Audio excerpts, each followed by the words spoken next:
Hey everyone, thanks for joining us for the Neonatal Cardiac Curriculum Series. This is Cardiac Physiology Part 2. We'll be covering myocardial performance and the neonatal myocardium. So the goals of the talk, predominantly what consists of myocardial performance.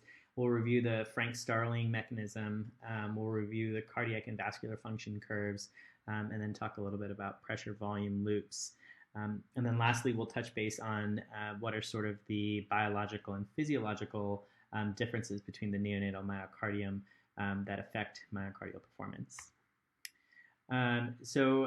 In part one, we went over some of the determinants of stroke volume, and I just wanted to kind of reiterate, the primary, a big equation, cardiac output, which is a product of stroke volume and heart rate.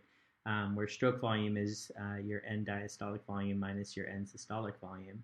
And really when you look at sort of the determinants of stroke volume, the three major factors would be your preload, afterload, and contractility. And just to review, your preload is that initial muscle length or tension, or really the stretch prior to contraction. It's related to the sarcomere length, and clinically, it's determined by your end diastolic volume. And for a surrogate, we can oftentimes use your end diastolic pressure to approximate this factor. For afterload, this is the force that resists muscle shortening during an active contraction. And so we best estimate that by extrapolating the ventricular wall stress. Clinically, we take into a lot of factors, including peak arterial pressure, your arterial compliance, and your peripheral vascular resistance. And then lastly, contractility is really the intensity of force of that muscle contraction. And the key thing there is that it's independent of preload and afterload. And so we were really looking at just the ability to contract of that muscle contraction. So myocardial performance. So one of the first things to understand is really the length-tension relationship. And this really kind of describes the effect of the ventricular muscle cell length on a force of contraction. And there's really two pioneers that, from like a historical perspective, really did a lot of their research and academic career with that. In the late 19th century, a German physiologist and Dr. Otto Frank found that isolated frog hearts had the strength of the ventricular contraction of those frog hearts were increased when the ventricles were stretched prior to that contraction. And then early 20th century, on a completely different country in England, Ernest Starling really kind of took it further and found out that with increased filling pressures, or the left ventricular and diastolic pressure, it led to increased stroke volume. And so it was the length rather than the tension which determined the energy of contraction, which is written in this paper. And so putting those two pioneers together, we end up developing the Frank-Starling curve, or the Frank-Starling mechanism. And before, I guess, talking about the Frank-Starling mechanism, it's important to understand the muscle mechanics of this of the muscle. And just a quick review: when we look at the sarcomere, you have, hopefully you can see the mouse point, but you can see the Z lines, your actin and your myosin and myosin heads. And so as volume of blood increases, or if the preload increases, your sarcomere extends. And likewise during contraction, the tension between that actin and myosin is contracted. And so when you look at preload, with increased preload, you have this increased tension. And as that sarcomere extends, you're able to increase your contractility. And so as a result, you increase your cardiac output. And so the greater that tension is between that actin and myosin head, or that greater that stretch, there's a direct relationship to that contractility. The perfect example is if you take your fist and you keep your wrist relaxed and make a fist right now, and then see how hard you can make that, flench your, make that fist. And instead, if you stretch your wrist all the way to your back as much as possible, and then try to then make a fist, you'll see it's a lot harder to do that. And so just by flexing your wrist, you're increasing that tension so much up until the point where you've stretched it out so much. At that maximal stretch, you actually start to lose some of that contractility. And so another important factor that involves in terms of the muscle mechanics is inotropy, or your contractility. And this is directly related to the concentration of your intracellular calcium.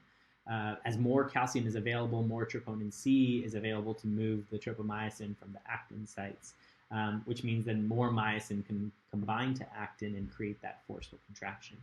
And the important thing there is that its preload, it's not dependent on the volume or the sarcomere extension. It's purely based on the concentration of intracellular calcium. And so when you look at the inotropy or contractility, it's directly related to that calcium concentration.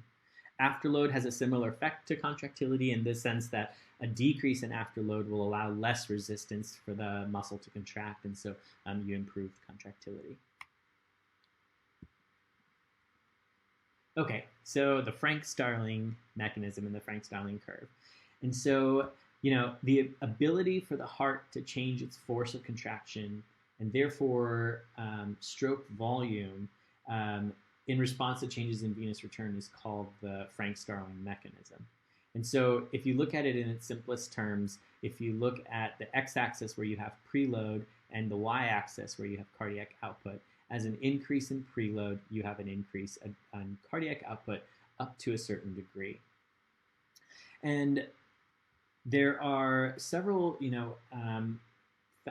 two major factors that sort of help dictate the direction of this curve. And when you talk about inotropic states, where if you have increased inotropy, it causes the curve to become steeper.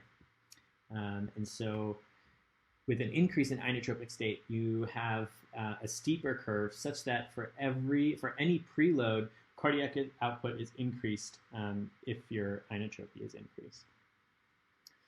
Similarly, if you have a decrease in inotropic state, for every preload you have, for a given preload, you have a decreased cardiac output. And as we mentioned, how afterload can reduce or increase the resistance for the ventricle to contract, that also has a direct relationship to positive or negative inotropy. And so from a application standpoint, there's no single Frank-Starling curve on which the ventricle operates. Instead, it's a family of curves, and it's this spectrum. And so each of that spectrum is defined by the given afterload and inotropic state of that heart. So to review, the Starling curve graphically measures cardiac output as a function of preload. Cardiac output increases as preload increases up to that point. Changes in inotropy causes shifts in the Starling curve as well as your afterload. Okay, so before we talk about cardiac and vascular function curves, I want to I know this is a really silly point, but just to talk about the cardiac and vascular system and how it can be broken down into three components. And really, when you look at it in the most simplistic terms, you have the heart, which really kind of focuses on contractility and inotropy. You have venous return here, which really affects your preload. And you have your peripheral arterial system, where you're, depending on whether or not your peripheral arterioles constrict or vasodilate, really affects your total peripheral resistance, and then therefore also your afterload. And so we'll go through this a little bit more in detail, but when we talk about these curves. But I just wanted to point out the heart, the venous return, and the peripheral arterials, or the total peripheral resistance. So this curve, when I actually learned it in residency and fellowship, I think I just memorized it, and I always had a tough time really truly understanding it. And hopefully I can, at least we can go through it a little bit more in detail, and hopefully you guys can understand. If you have any questions about this, let me know. But it's really a sense of two graphs that we're looking at that are superimposed, and one of them is the cardiac output function, where you're looking at cardiac output on the y-axis and a combination of your end diastolic volume, along with your venous return, where as a function of right atrial pressure, you can see that in the same manner. So one concept that I think I had a difficult time understanding was sort of the concept of right atrial pressure and end diastolic volume being the same, being completely two different units, but being on the same x-axis. And the thought of that, I think it made more clearly, it more sense clearly when I thought about it in this way. And if you have a right atrial volume of, say, 100 mLs, and that 100 mLs exerts 5 millimeters of mercury of pressure, and so your RA pressure is 5. As that 100 mLs of volume moves through the heart, so that 100 mLs will go out to the lungs and then will come back to the left ventricle. So that left ventricular end diastolic volume, in theory, should be 100 mLs. Granted that there's no structural shunting or that there's no blood loss anywhere else. But so in essence, that right atrial pressure and end diastolic volume are telling us the same thing. It's just expressed in different units. And the other concept that I think is a little challenging to understand is that as right atrial pressure increases, there's a decrease in venous return. And as that, if you think about it again, the two ways that you can increase your right atrial pressure is either by increasing your volume or by decreasing your ventricular compliance. And so by increasing that the atrial volume, more blood is now in the heart and on the arterial side, and so as a result, you have decreased venous return. So as right atrial pressure increases, there's a decrease in venous return. So now looking at this vascular function curve, there's a couple of key points to understand. One, where the curve crosses the equilibrium point, or where it crisscrosses, that's the equilibrium point, or the steady state, where the cardiac output equals the venous return. As we kind of mentioned, if you look at the cardiac output curve, as end diastolic volume increases, cardiac output increases up to a point. And this is our Frank Starling that we talked about. And then we just talked about how as right atrial pressure increases, venous return decreases. And as it continues to decrease, if you think about it in a theoretical way, if your right atrial pressure continues to go up and your venous return continues to go down, there's a point when your venous return is 0. And that's a definition called the mean systemic pressure right there, where essentially the mean systemic pressure is defined when the right atrial pressure reaches a point where there would be no venous return and no cardiac output. So for example, if the heart stopped, the pressure would be equal throughout that entire circulatory system.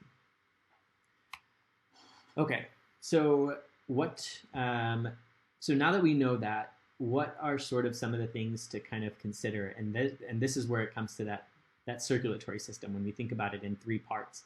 So if you look at it from a heart standpoint, it's predominantly an inotropic effect. So what does contractility do to the cardiac vascular function curve? And so with positive inotropic agents, we increase contractility and we increase cardiac output. So the equilibrium, or that intersection, shifts to a higher cardiac output and a correspondingly lower right atrial pressure. So that's important because the right atrial pressure decreases as more blood is ejected from the heart on each beat. So our stroke volume is increased. Negative inotropic agents will do the exact opposite. So they'll decrease contractility and they'll decrease cardiac output, and you'll have a corresponding higher right atrial pressure. So how about rather than inotropic states, what would be changes in blood volume, or in this case, venous compliance, can really affect that venous return curve. And here, if you have an increase in blood volume or a decrease in venous compliance, you increase the mean systemic pressure. So that period where, again, you have the x-axis where it hits 0, that mean systemic pressure increases as blood volume is increased. Your entire venous return curve shifts to the right. The equilibrium point, if you see that intersection, both cardiac output and right atrial pressure are increased. So similarly, if you have a decrease in volume of pressure, say you're anemic or you have some sort of acute blood loss, this would result in an opposite effect. You have a decrease in mean systemic pressure and a shift of venous return curve over to the left. And so that equilibrium point would have where both cardiac output and right atrial pressure are decreased. And then lastly, total peripheral resistance. When we talk about sort of the arterioles, this can be a little bit more complicated than the previous examples because it alters both curves simultaneously. And so I'll go through this a little slowly, but an increase in total peripheral resistance, or if your arterioles are constricting, it causes a decrease in both cardiac and venous return. You end up having a counterclockwise rotation of that venous return curve, resulting in lower venous return. And if you think about why, with an increase in total peripheral resistance, blood's retained on that arterial side. So a downward shift of that cardiac output curve is also caused with an increased aortic pressure. So if your total peripheral resistance is increased or you have an increase in afterload, as that heart pumps against that higher pressure, you're going to see a decrease in cardiac output. So this new equilibrium point here, both cardiac output and venous return are decreased, but the key thing there is that right atrial pressure is unchanged. And for the boards, sometimes they love this question, or they'll mention that by decreasing your total peripheral resistance, cardiac output and venous return are decreased, but your right atrial pressure stays the same. Hopefully, and the same thing again happens when, in terms of decreasing your total peripheral resistance.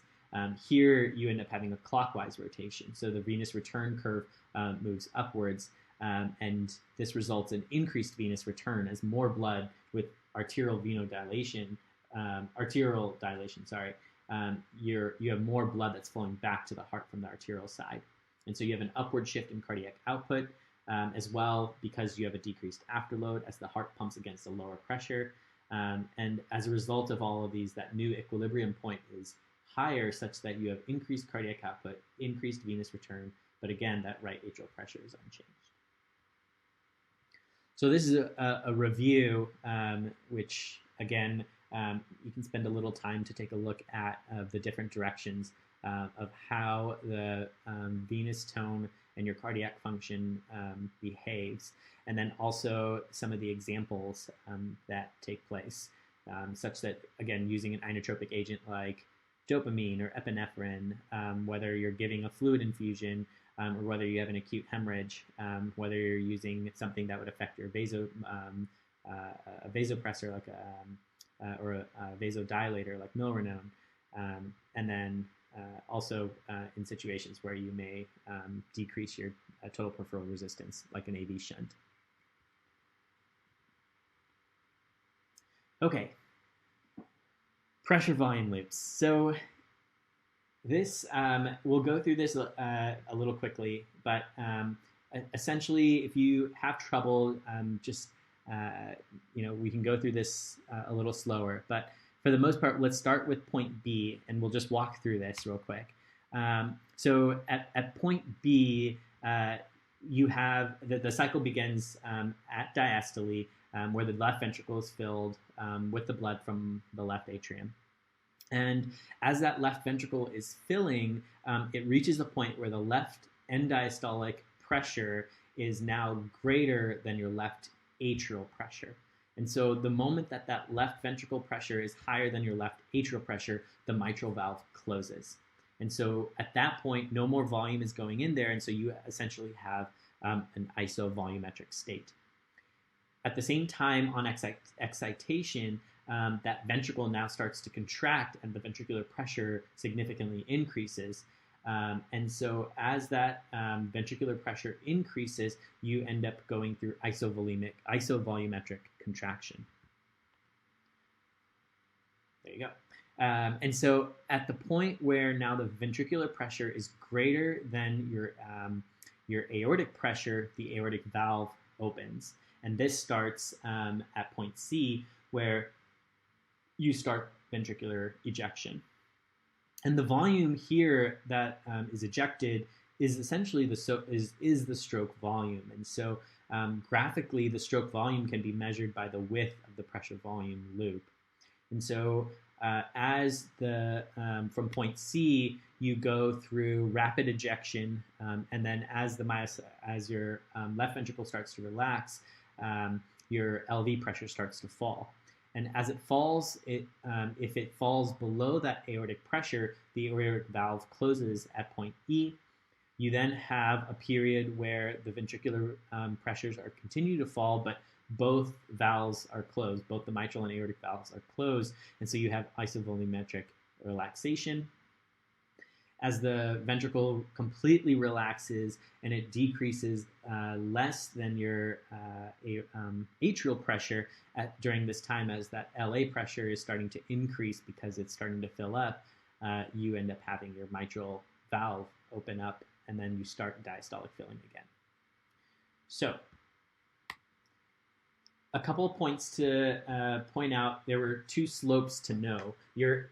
One of them is your end diastolic pressure volume relationship, or your EDPVR, which reflects your ventricular diastolic function, which is essentially your ventricular compliance. And the steeper that slope is, it means that it's a stiffer heart.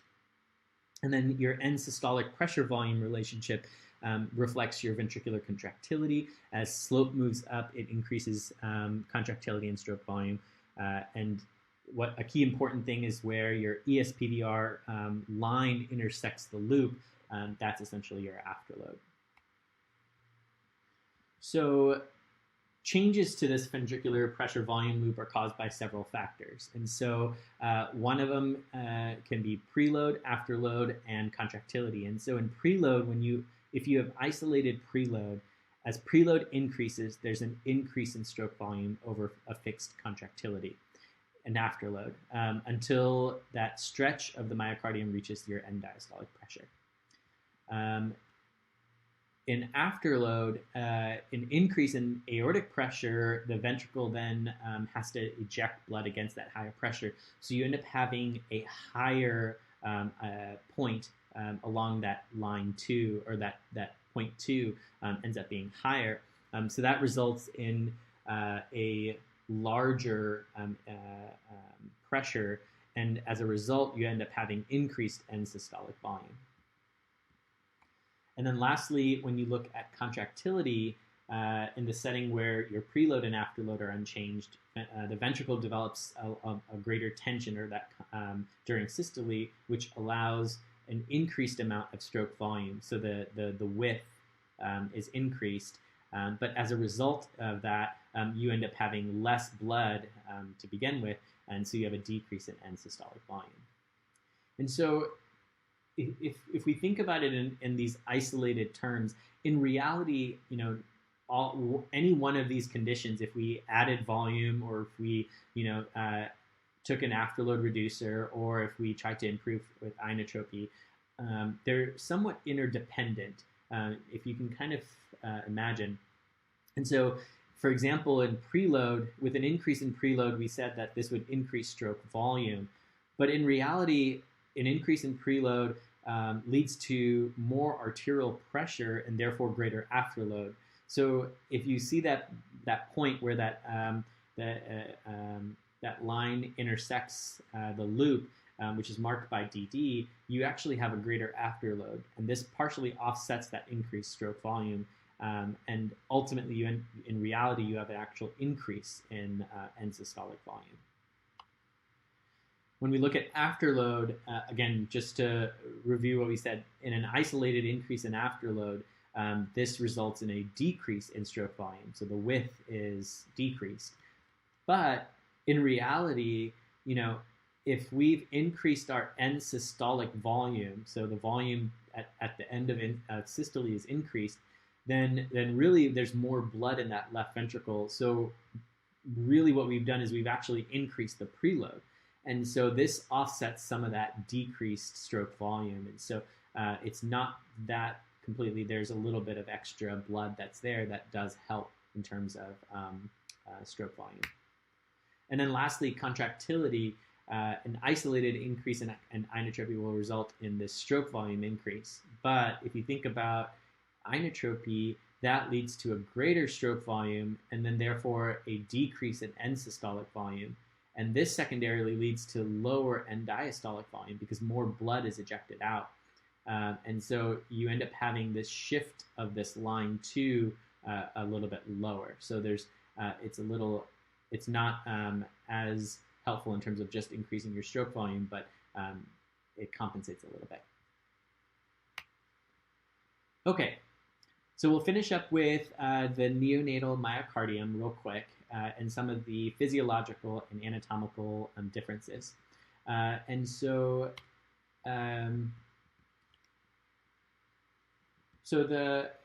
you can see total cardiac output overall increases throughout gestational age, the percentage of cardiac output from right versus left ventricles changes gradually, with the RV being the predominant ventricle that pumps cardiac output throughout most of fetal life, all the way up until term age, where almost 60% of the cardiac output is actually pumped out by the RV.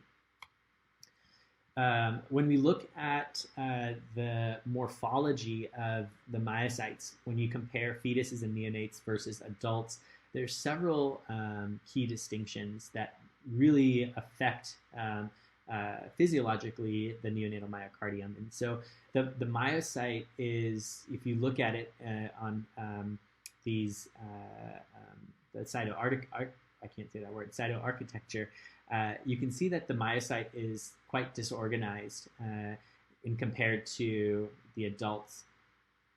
And here you can see this myofibril, not only is it disorganized, but it's situated along the periphery, and they're not in this nice organized repeated row separated by mitochondria. Generally, the myocyte's nuclei are much larger compared to the adults. And then in addition to the disorganized myofibrils, there's a lot of all this extra collagen and connective tissue that's present overall in the myocyte. And so overall, if you think about it, there's less contractile units, the myofibril units, in comparison with the adults. And this is just reiterating again the collagen, when you look at it in early gestation as opposed to adulthood, the amount of collagen early in life during fetal and neonatal gradually declines. And so a rough percentage, 70% of neonatal myocardial is non-contractile versus 30% of the adult myocardium. So the Frank-Starling relationship, we talked about pretty much in depth in this talk. But when we look at and compare how the Frank-Starling relationship is in the adults versus an infant, here this study was done in the 80s, where they looked at adult sheep and 7-day-old and 1-month-old lambs. And you can see that neonates possess a limited ability to increase cardiac output by increasing that stroke volume. And when you think about that equation, cardiac output is a product of stroke volume and heart rate. This, the take-home message there is that this explains why neonates are so much more dependent on their heart rate to augment cardiac output.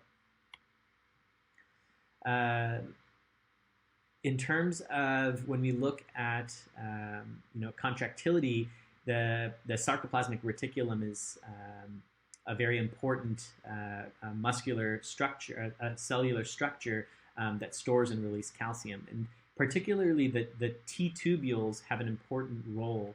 And so, when we look at neonates in comparison, you have a lack of T tubules, as well as the T tubules aren't as deep. So you have these very shallow T tubules.